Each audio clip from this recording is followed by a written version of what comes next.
my dear student, how are you? I think you are fine by the grace of Almighty. This is my second video on narration.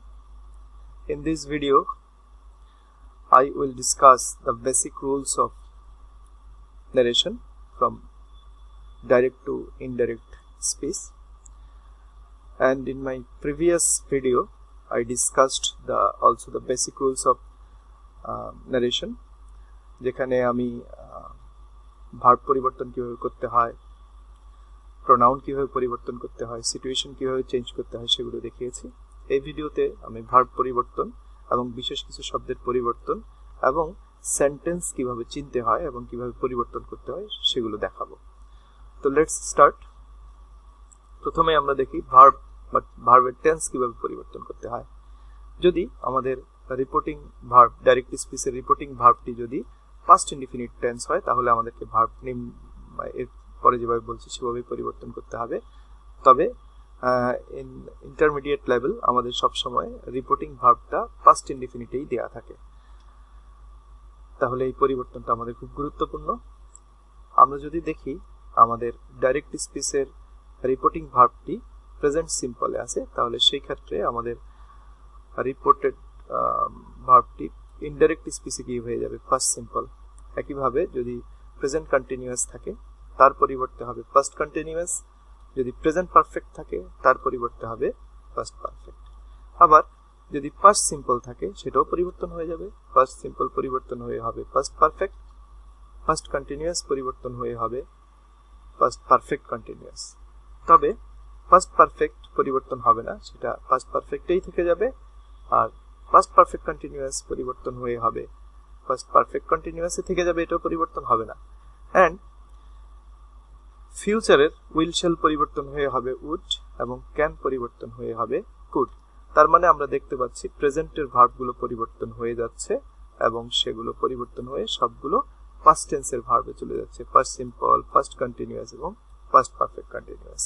আবার first simple এবং first continuous পরিবর্তন হচ্ছে, continuous হয়ে ফার্স্টেই থাকছে, তবে first perfect এবং first perfect continuous দুইটা ভার্বের কোনো পরিবর্তন হচ্ছে না। সেগুলো হলো ফার্স্ট পারফেক্ট টেন্স এবং ফার্স্ট পারফেক্ট কন্টিনিউয়াস টেন্স।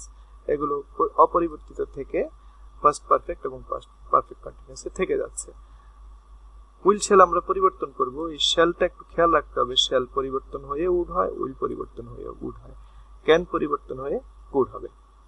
আমরা নেক্সট স্লাইডে যাই। কিছু গুরুত্বপূর্ণ শব্দ, changes in adjective and adverb. Adjective এবং অ্যাডভার্ব পরিবর্তন হয়।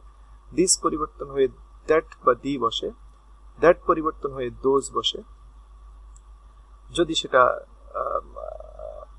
ইনডাইরেক্ট স্পিচে থাকে তাহলে বসবে। এরপরে হিয়ার পরিবর্তন হয়ে দ্যাট হবে, নাও দেয়ার হবে, নাও পরিবর্তন হয়ে দ্যান হবে। টুডে থাকলে দ্যাট ডে হবে, টুনাইট থাকলে তার পরিবর্তে দ্যাট নাইট, টুমরো থাকলে দ্য নেক্সট ডে অথবা the following day, last night থাকলে হবে প্রিভিয়াস নাইট বা the night before, the day after tomorrow যদি থাকে ইন 2 days টাইম, ইয়েস্টারডে থাকলে the day before, the day before yesterday থাকলে the day before অথবা 2 days ago, next week বা next year থাকলে দ্য ফলোইং উইক অথবা the following year, this week বা year থাকলে দ্যাট উইক অথবা ইয়ার। তারপর লাস্ট উইক বা ইয়ার যদি থাকে তার পরিবর্তে হবে দ্য উইক অথবা the year before, the week before অথবা দ্য ইয়ার বিফোর। ওকে, আমরা এবার এক্সাম্পল অফ চেঞ্জিং স্পিচ। তার আগে আমরা কিছু সেন্টেন্স দেখি, এগুলো কোনটা কি সেন্টেন্স এটা আমাদেরকে চিনতে হবে। কিভাবে চিনতে হয় আমি সেটা বলছি। আমরা স্পিচ চেঞ্জ করার সময় আমাদেরকে প্রথমেই দেখতে হবে কোনটা রিপোর্টিং ক্লজ, কোনটা রিপোর্টেড ক্লজ। আমরা খুব সহজেই চিনবো। যদি কোটেশনের ভিতরে থাকে সেটাকে আমরা বলবো রিপোর্টেড ক্লজ, কোটেশনের বাইরে রিপোর্টিং ক্লজ। আমাদেরকে কোটেশনের ভিতরের সেন্টেন্সটি কি সেন্টেন্স সেটা আমাদেরকে অর্থ অনুযায়ী বের করতে হবে। আমরা জানি অর্থ অনুযায়ী, অর্থাৎ অ্যাকর্ডিং টু মিনিং সেন্টেন্সেস আর 5 কাইন্ডস। সেগুলো হলো assertive, interrogative, imperative, optative and exclamatory. আমরা এটা জানতে হবে কারণ আমরা আগের ভিডিওতে দেখেছি আমাদের রিপোর্টিং ভার্ব এবং কনজাংশন, কমা ইনভার্টেড কমার পরিবর্তে দুটি বিষয়ই আমাদেরকে লিখতে হয় কোটেশনের সেন্টেন্স অনুযায়ী। তার মানে আমরা এখানে দেখতে পাচ্ছি সেন্টেন্সটি সাবজেক্ট দিয়ে শুরু হচ্ছে এবং এরপরে ভার্ব আছে, তার মানে এটি একটি অ্যাসার্টিভ সেন্টেন্স। তারপর এই সেন্টেন্সে আমরা দেখতে পাচ্ছি একটা ডব্লিউএস দিয়ে শুরু হয়েছে এবং শেষে প্রশ্নবোধক আছে, সাবজেক্টের আগে অক্সিলারি ভার্ব আছে, তার মানে এটা interrogative sentence. Interrogative sentence WS নাও হয়েও হতে পারে, অক্সিলারি ভার্ব দিয়ে শুরু হতে পারে, পরে প্রশ্নবোধক থাকবে, তার মানে এটা একটি interrogative sentence. 4 number, he said to me give me some food, সে আমাকে বলেছিল আমাকে কিছু খাবার দাও। এখানে এই সেন্টেন্সটি ভার্ব দিয়ে শুরু হয়েছে এবং শেষে ফুল স্টপ আছে, তার মানে ভার্ব দিয়ে শুরু হয়ে ফুল স্টপ যদি থাকে তাহলে সেটা imperative sentence. Imperative sentence verb ছাড়া লেট দিয়েও শুরু হতে পারে, let us, let me, let you এরকম থাকতে পারে। যদি তা থাকে এবং শেষে একটা ফুল স্টপ থাকবে, এই ক্ষেত্রে এটাও একটা imperative sentence. His teacher said to me may God bless you. হ্যাঁ, মে গড, এটা দোয়া বা প্রার্থনা বোঝাচ্ছে, সেন্টেন্স শুরু হয়েছে মে দিয়ে, তাহলে এটা একটি অপটেটিভ সেন্টেন্স। এরপর আমরা একটা ডব্লিউএস দিয়ে শুরু হওয়া সেন্টেন্স দেখতে পাচ্ছি, সাবজেক্ট এবং ভার্ব পরবর্তীতে আছে এবং এখানে একটা সাইন অফ এক্সক্লেমেশন আছে, তাহলে এটা এক্সক্লেমেটরি সেন্টেন্স। আমরা সেন্টেন্স চিনতে পারলাম, এখানে 5 রকম সেন্টেন্সই আমাদের আছে।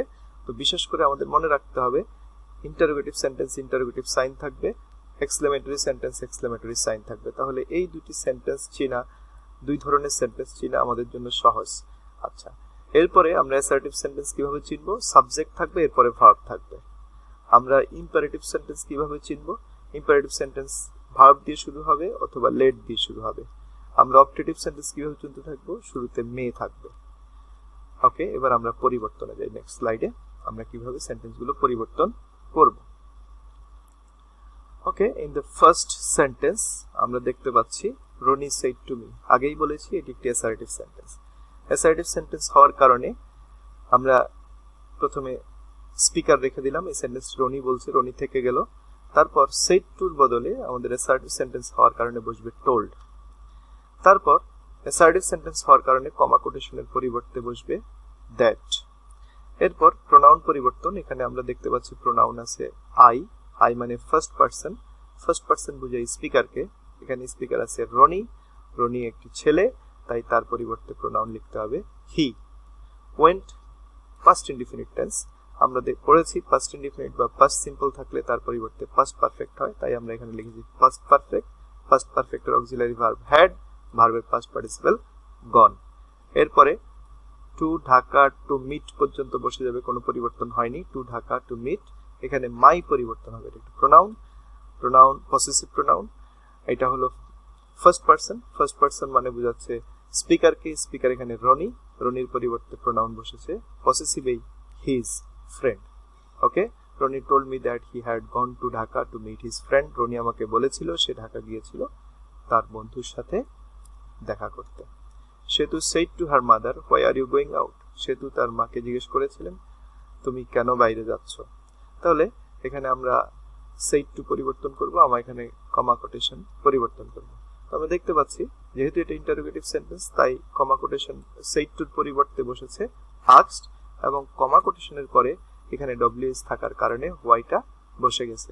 আমি আগেই বলেছিলাম যে যদি কোনো সেন্টেন্স ইন্টারোগেটিভ সেন্টেন্স ডব্লিউএস দিয়ে শুরু হয় তাহলে আমাদেরকে যে ডব্লিউএস দিয়ে শুরু হয়েছে সেটাই কনজাংশন হিসেবে ব্যবহার করতে হয়। এরপরে সাবজেক্ট, সাবজেক্ট এখানে আছে ইউ, ইউ মানে সেকেন্ড পারসন, সেকেন্ড পারসন মানে এখানে মাদারকে বোঝানো হচ্ছে, মাদারের প্রোনাউন শি। তবে এই ক্ষেত্রে সেতু ও মেয়ে, সেই ক্ষেত্রে বোঝানোর জন্য আমরা ব্র্যাকেটে মাদার বা এম লিখবো, এম লেখাটাই বেটার।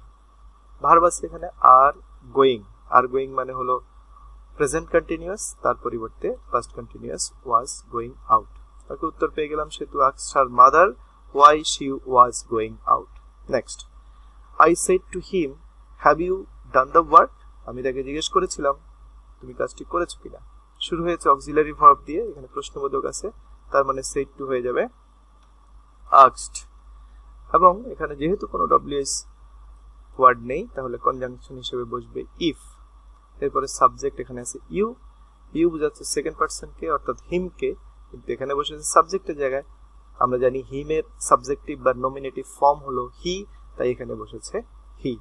এরপর have gone present perfect tense, have done present perfect tense, sorry have done, তাহলে have done পরিবর্তে had done অর্থাৎ past perfect tense বসেছে, the work এর কোনো পরিবর্তন হয়নি। I asked him if he had done the work. Next one, he said to me give me some food, আমরা verb দিয়ে শুরু হওয়া একটা ইম্পারেটিভ সেন্টেন্স করব। তো যেহেতু give me some food এটা এক ধরনের অনুরোধ, প্লিজ না থাকলেও কেউ কাউকে খাবার দেওয়ার জন্য বলছে, এটা একটা অনুরোধ হওয়ার কারণে আমরা এখানে লিখলাম রিকোয়েস্টেড। সো said টুর পরিবর্তে লিখেছি রিকোয়েস্টেড। বলেছি ভার্ব দিয়ে শুরু হয় ইম্পারেটিভ সেন্টেন্সের কনজাংশন হবে টু, এরপরে মূল ভার্বের পরিবর্তন হবে না, টু এর পরে ভার্বের পরিবর্তন হবে না, give মি পরিবর্তন হবে, মি এখানে ফার্স্ট পারসন মানে হলো স্পিকার এখানে হি, সো হি এর অবজেক্টিভ ফর্ম হিম, সাম ফুডস পরিবর্তন হয়নি। নেক্সট, এখানে ফুড থাকলে এখানে ফুড হবে, ফুডস এখানে ফুডস থাকারই কথা, এখানে একটা এস হবে, সো এখানে একটা এস হবে। মাই friend said to me let us go for a walk, এটাও ইম্পারেটিভ সেন্টেন্স, তবে এখানে লেট আছে।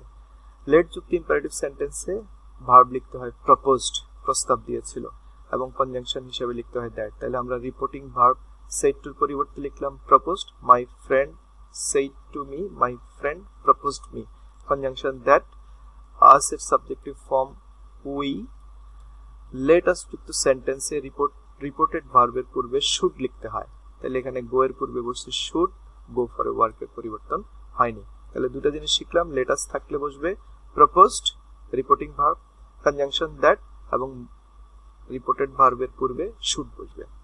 তারপর his teacher said to me may God bless you, এটা প্রার্থনা বোঝাচ্ছে, দোয়া বোঝাচ্ছে, সেই জন্য এখানে বসবে উইশড, তাহলে the teacher wished, conjunction that, God third person পরিবর্তন হয়নি, মেয়ের পরিবর্তে বসেছে মাইট, তাহলে God might bless him, his teacher wished that God might bless you পরিবর্তন হয়েছে, ইউ সেকেন্ড পারসন হিম কে বোঝাচ্ছে, তাহলে হিম অবজেক্টিভেই আছে, সেই জন্য এখানে অবজেক্টিভ লিখলাম, এরপরে full stop.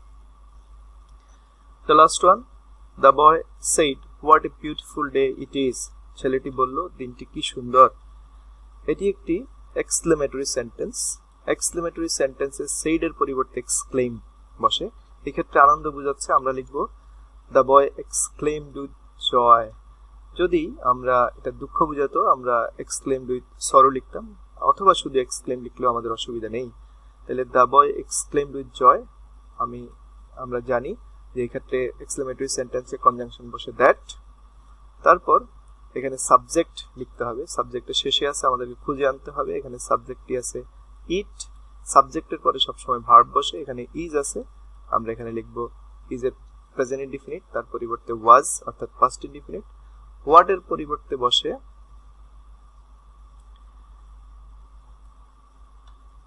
A very, what এর পরিবর্তে আমরা লিখেছি এ ভেরি, তারপরে আমাদের বাড়তি অংশ যেটা আছে বিউটিফুল ডে, আমরা অ্যাডজেক্টিভ এবং নাউন লিখে দিলাম বিউটিফুল ডে, তার মানে সাবজেক্ট ভার্ব, তারপরে হোয়াট এর পরিবর্তে এ ভেরি, আর হাউ যদি থাকতো শুধু ভেরি লিখতাম, তারপরে অ্যাডজেক্টিভ এবং নাউন আমরা লিখে ফেলবো। তাহলে উত্তরটা দাঁড়ালো the boy exclaimed with joy that it was a very beautiful day.